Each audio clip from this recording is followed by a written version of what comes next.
Peggy 18.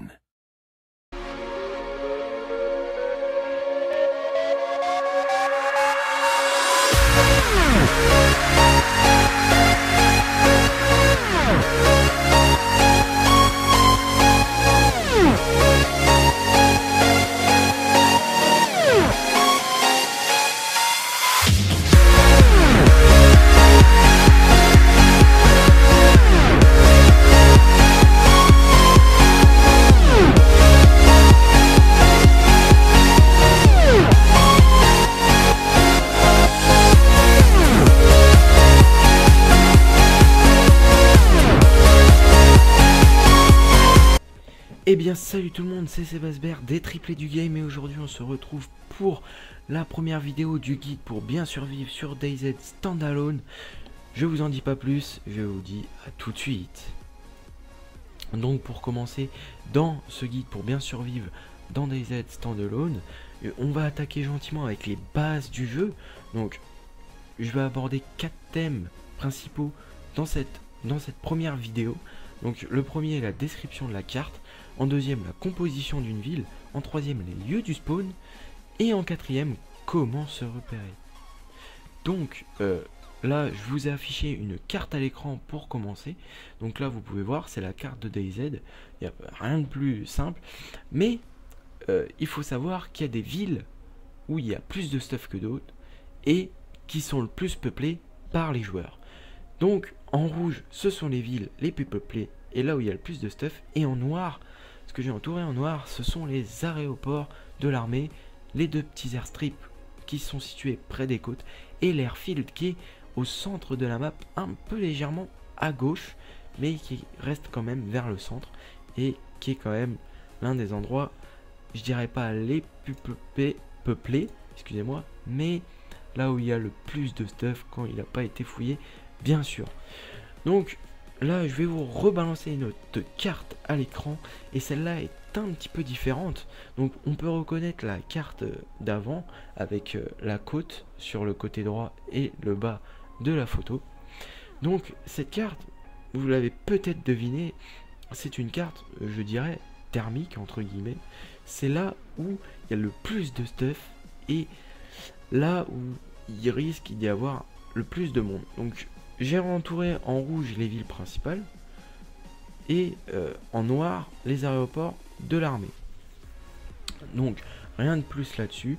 Maintenant je peux vous dire que le PVP se place plus dans Berezino, Electro et Cherno. Ce sont les trois villes que je vous ai indiquées. Donc Berezino est celle en haut à droite, Electro celle du milieu et Cherno celle de gauche.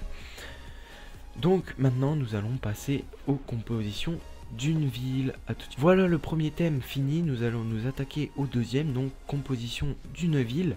Donc là quand je dis ça c'est un petit peu vague.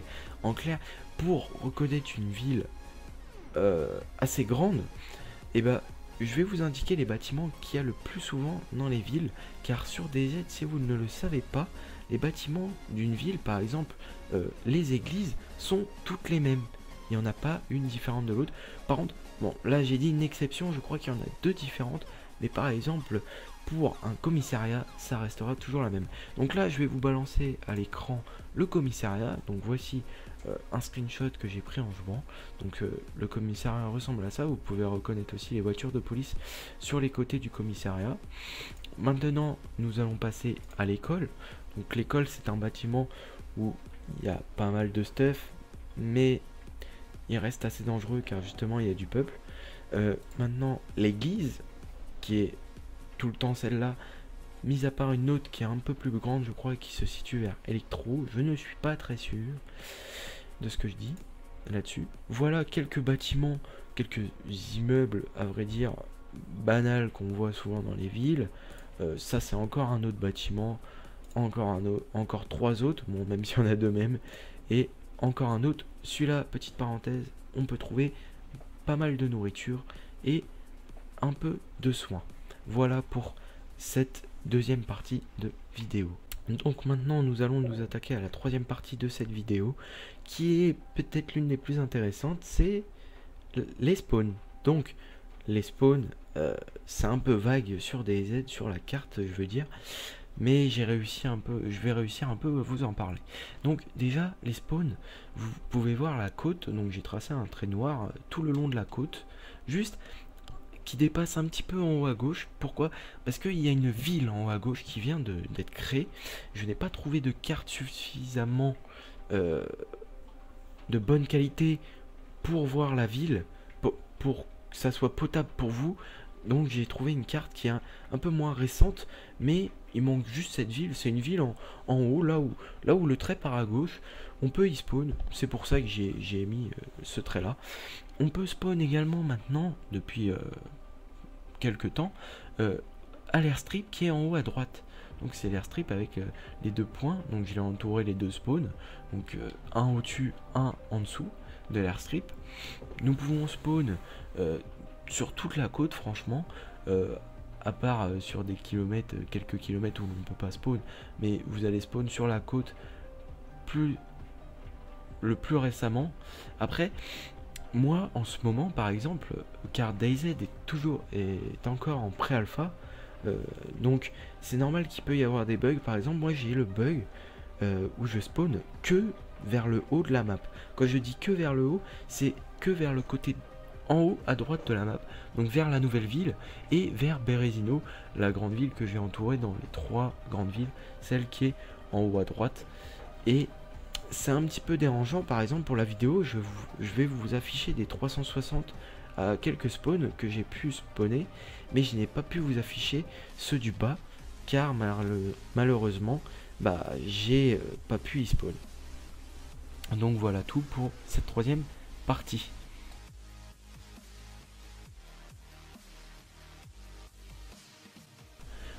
Voilà tout pour la troisième partie de cette vidéo. Maintenant nous allons nous attaquer à la quatrième partie de cette vidéo qui consacre comment se repérer. Alors là je vais vous donner quelques techniques à moi et bon, elles doivent être pour plein de monde, mais je vais vous les donner quand même, et quelques repères qui peuvent vous aider sur DayZ. Donc tout d'abord, pour vous aider, vous pouvez avoir les panneaux. Donc dès que vous trouvez un panneau, vous regardez et vous le trouvez sur la carte tout simplement, et vous savez où vous êtes. Après, exactement, peut-être pas, mais vous allez voir que c'est facile de se repérer si vous regardez les panneaux et que vous avez une carte à côté de vous. Après, il faut savoir que les panneaux ont deux noms différents. Donc sur le jeu, ça sera en russe, je crois. Je sais pas quelle langue c'est, mais je pense que c'est en russe. En tout cas, c'est pas une langue qu'on connaît, enfin, que nous les Français parlons beaucoup. Mais elle a un deuxième nom, comme par exemple Berezino. Elle a un autre nom en russe que nous les Français on ne sait pas prononcer.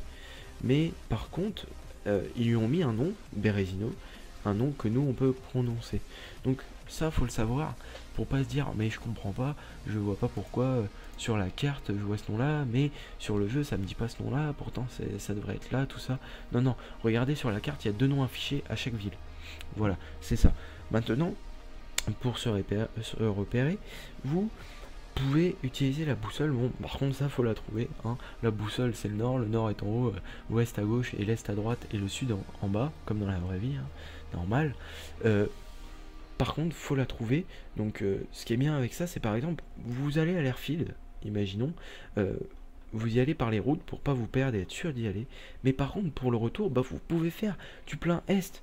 De toute façon vous allez atterrir sur les côtes, après vous logez les côtes et vous atterrissez à Berezino ou à la ville que vous voulez aller, ou par exemple pour retourner vers Tcherno Electro vous faites du plein sud, ou après c'est à vous de choisir où vous voulez aller, hein, bien sûr. Sur les côtes, ça normalement vous devez le savoir, mais je vais quand même vous le dire. Si vous voulez aller vers le nord ou vers le sud, ayez par exemple pour aller au nord la mer à votre droite. Pour le sud, c'est l'inverse, la mer à votre gauche. C'est simple, mais par exemple, si vous voulez vous joindre avec un ami, vous savez que lui il est plus vers le haut, vous êtes plus vers le bas, tu lui dis cours avec la mer sur la gauche, moi je cours à la mer sur la droite, et on va se croiser à force, on suit les rails, et ça va le faire. Parce que oui, il y a des rails qui suivent toutes les côtes, donc ça c'est bien, vous vous mettez sur les rails, comme ça vous êtes sûr de vous croiser. Alors que s'il y en a un sur la rail, l'autre sur la route, ça va pas le faire, vous allez peut-être vous croiser mais sans vous voir, ça serait dommage. Donc là, c'était quelques petits conseils de repérage. J'en ai quelques d'autres, c'est essayer d'avoir une bonne mémoire visuelle. Donc par exemple, un Verberezino, je parle beaucoup de cette ville, mais en même temps, c'est une des villes où il y a le plus de monde et tout. Donc c'est une grande ville. Donc il y a un chantier avec une grue. Et ça, vous spawnez, vous le voyez, ah bah, vous dites je suis là. Vous voyez un port, ah, peut-être que je suis là, peut-être que je suis là, ou peut-être que je suis là. Faut voir. Vous voyez des usines, ah, je sais où je suis à peu près sur la carte, je suis par là. Ouais, je peux me repérer si je monte dans 5 minutes, je suis à Berezino par exemple. Voilà, c'est des techniques. C'est après, ça à vous de vous habituer. De toute façon, ça vient au fil du jeu. Et puis voilà. Là, la quatrième partie est finie, mais j'ai un petit bonus entre guillemets. C'est deux conseils pour avoir une carte. Donc si vous avez si vous avez deux écrans, si vous avez la chance d'avoir deux écrans pour un seul PC ou d'avoir un deuxième PC portable à côté, je vous conseille d'ouvrir le jeu sur un écran et d'ouvrir une carte sur l'autre. Donc j'ai une bonne carte sur internet que je vous mets dans la description. Et pour ceux qui n'ont pas deux écrans ni un deuxième petit PC portable ou un deuxième PC ou quoi que ce soit, et bah si vous avez une tablette, et bah je vous conseille une application qui s'appelle iZombie. Et de toute façon, vous tapez DayZ Standalone Map, vous allez la trouver.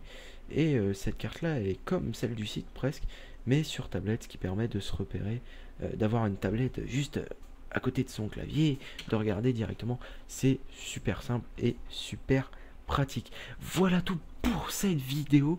Donc j'espère qu'elle vous aura aidé, qu'elle vous aura plu. N'hésitez pas à liker si elle vous a aidé, à commenter si vous avez toutes questions, j'y répondrai sûr et certain. Si vous avez peut-être une correction à me dire, je la prends. N'hésitez pas. En tout cas, dites-moi si elle vous a aidé. Et puis bien sûr, je continuerai sur d'autres thèmes. Ça sera. Alors, par contre, je tiens aussi à préciser que mon guide, là, il va être régulier. En clair, je vais avoir beaucoup de thèmes. Donc, en clair, j'aurai une vidéo du guide par semaine à peu près. Mais par contre, quand j'aurai à peu près tout dit, ça sera par mise à jour. Ce qui veut dire, dès qu'une mise à jour sortira, je vous dirai les nouvelles de la mise à jour, de ce qu'on peut faire de nouveau, tout ça. Alors, parce que ça sera difficile de vous montrer, de vous expliquer du contenu si j'ai déjà à peu près tout dit. Donc là, il y aura pas mal de vidéos, vous en faites pas. Mais au bout d'un moment, ça va commencer à diminuer et ça va... à chaque mise à jour, vous en aurez une nouvelle, et ça sera super bien pour vous. J'espère que ça vous aidera, tout ça. Donc, je vous remercie d'avoir pris le temps de regarder la vidéo. Je vous dis à la prochaine et abonnez-vous si vous voulez nous suivre. Ciao!